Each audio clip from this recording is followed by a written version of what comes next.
Bon, le vendeur a littéralement pété un câble quand il a reçu mon offre à moins 40K, sachant que j'avais déjà négocié avec une offre d'achat acceptée à moins 20K en dessous du prix. Et là, je lui ai renvoyé une offre à moins 40K par rapport à l'offre d'achat acceptée. Donc, imaginez-vous la réaction du vendeur. Cette offre, elle n'a pas été faite à la louche. J'ai très bien réfléchi à ce que je faisais et je vais vous expliquer un peu pourquoi et vous donner mes arguments et vous allez m'aider dans la négociation. Donc, à la base, j'ai visité un immeuble de 6 appartements et lors de la visite, j'ai pu visiter que 4 appartements sur les 6. Il y avait 2 appartements où c'était compliqué apparemment de rentrer en contact avec les locataires pour organiser une visite. Déjà ça sentait pas bon, mais j'ai décidé de faire une offre quand même parce que j'ai estimé que visiter 4 appartements sur 6 c'était cohérent et que je pouvais faire une offre. Cette offre a été acceptée, mais bien évidemment j'ai fait cette première offre en me disant ok, si les éléments suivants que je reçois sont ok, je poursuis la vente. Néanmoins ça n'a pas été le cas. Déjà suite à la première offre, je me suis rendu compte à la réception des baux de location qu'il y avait 2 logements qui étaient sous convention ANA, donc j'ai 2 loyers qui sont plafonnés. En plus de ça, j'ai vu qu'il y avait des problèmes de réception de loyer par certains locataires, donc on est déjà un peu dans le rouge au niveau du profil locataire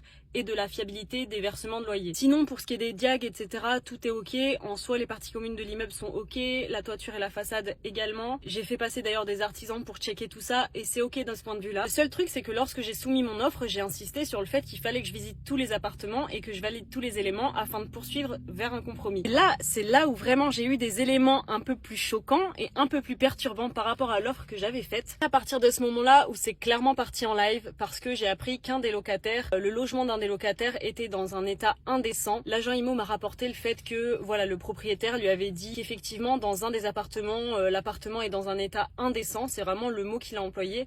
Plus il manque un WC dans cet appartement, juste pour témoigner du fait que l'appart est dans un vraiment sale état et en plus il est occupé. Donc vous imaginez, le locataire habite dans un appartement où il n'y a pas de WC et en plus de ça, enfin vous imaginez l'état de l'appartement quand déjà il n'y a pas de chiottes dans l'appart. Également le deuxième appartement que j'ai pas pu visiter, apparemment il y a des problèmes au niveau du paiement des loyers.